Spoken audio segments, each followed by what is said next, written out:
Hey everyone, I'm going to make 3 soaps today and not give instructions because what I want to talk about today is making a set of soaps and what inspired me to do this. Making 3 soaps at once was is can be a little difficult, but it does help to be able to melt it all pretty fast. And so I used my fast melt, and there'll be more on that in my full tutorial that's coming.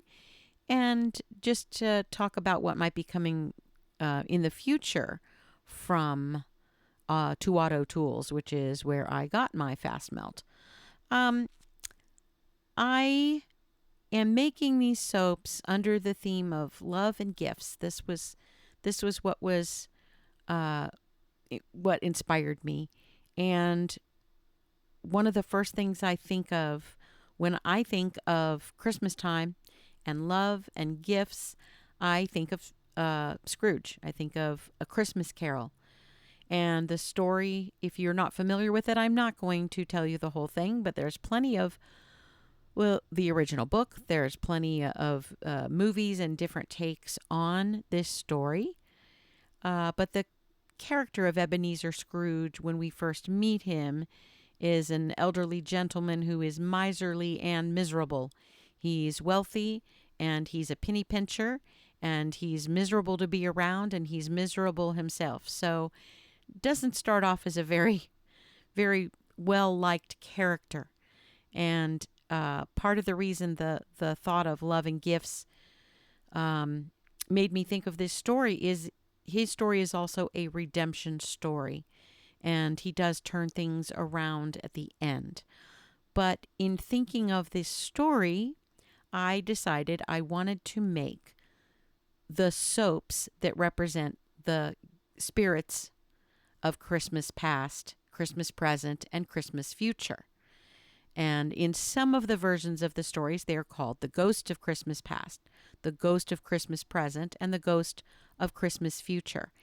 These characters are brought in by his old former partner who is now dead, and his ghost comes to visit him and says, "You will be visited by 3 spirits," basically telling him he hasn't been living a very good life, and that he needs to change or he's going to end up like him with these very long and heavy chains to drag around.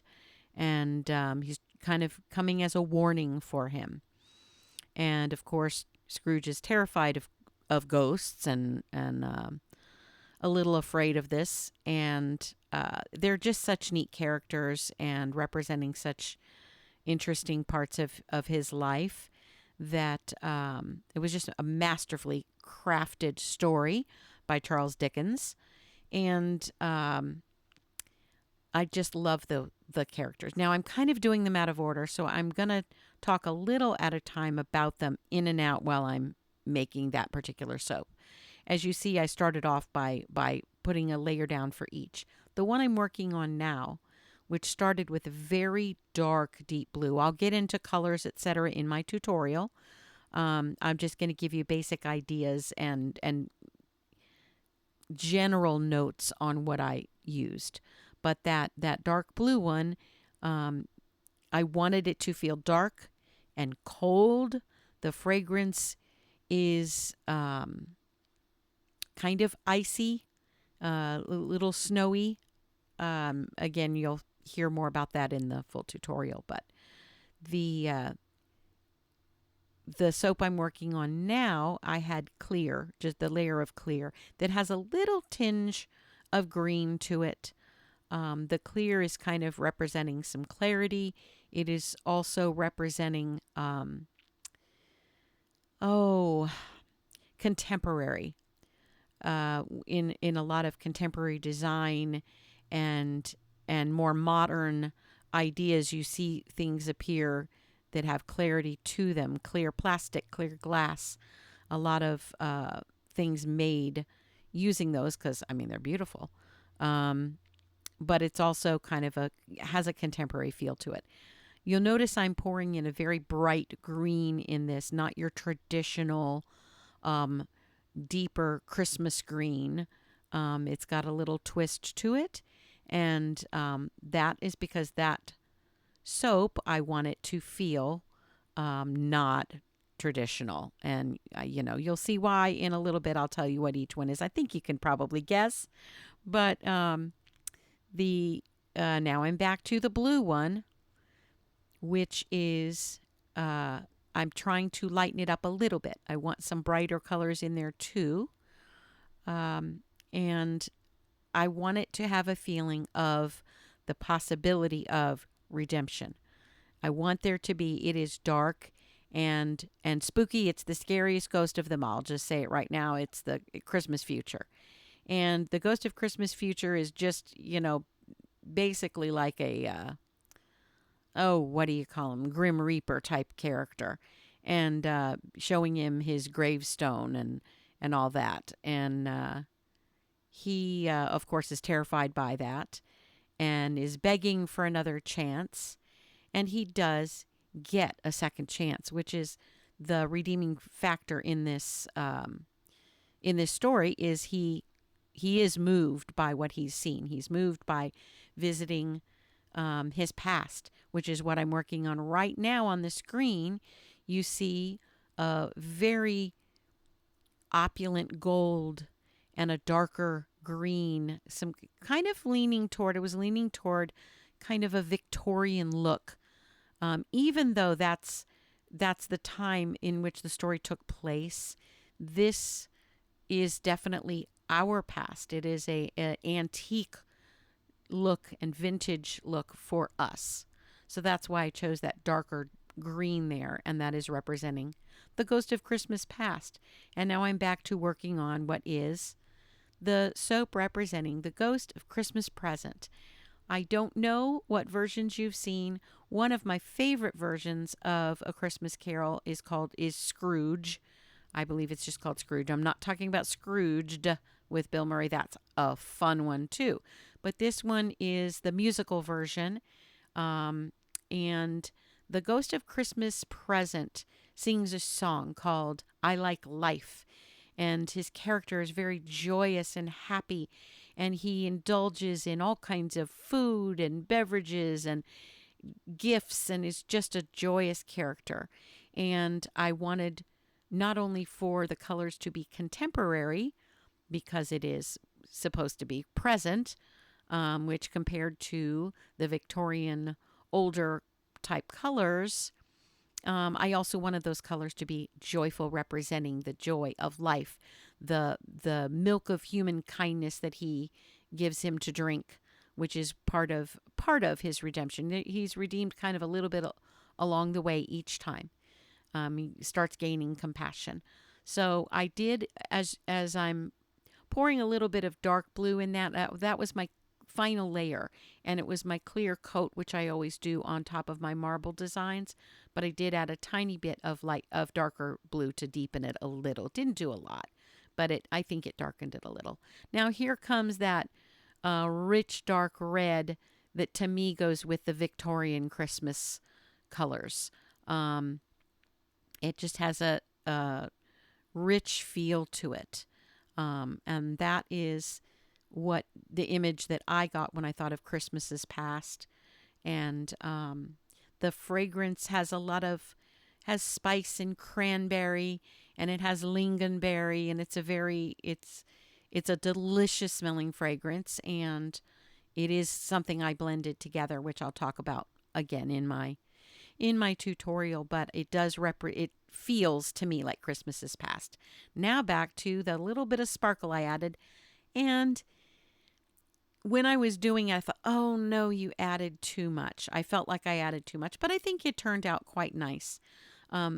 That's a little bit of glitz to me to help represent that joyful, life affirming kind of feeling that the Ghost of Christmas Present brings. And I was definitely pleased with the outcome overall once I kind of got past my, oh no, you used too much. And as I'm cutting, I'm going to talk a little bit more about the feeling of these. Again, this was a cold and icy Christmas future because his future was bleak. The future he was shown was very, very bleak. But you also see some glitter in there, a glitter type color, glitter type mica. And that to me is representing the glimmer of hope, a brightness that could still be there in his redemption story, and does show up in his redemption story because he realizes the ways of his past were all focused on money and not on people. He again in the musical version he sings a song, and we sing several, but one of his songs was "I Hate People." I mean, you can't get much more clear than that about how you feel about people. But he does. His heart is warmed by visiting his past and visiting people in the present who are struggling in current day. He sees some of the current struggles, and his heart is moved by those, which leads to his full redemption in the end. And he just takes that joy of life that the Christmas present shows him, the ghost of Christmas present, and he goes full on with it. And he throws a big party and buys a big Christmas goose for the Cratchit family, and he sends all kinds of gifts to people and throws a big feast. And it's quite a nice redemption, I believe. I certainly enjoyed it anyway. It's a quite a moving story, and can be a lot of fun to watch. But again, these characters, the Ghost of Christmas Past, which you saw me cutting up there, I feel like that's an antique to me. The colors, the marble pattern felt kind of on the antique side of things, which I was really thrilled with how I was able to create that marble pattern. And we'll talk a little bit more about that in my tutorial. But this one with its lingonberry and cranberry, and then we have the cooler vibes of the this is your Christmas future, with the sparkles, with the glimmer of hope.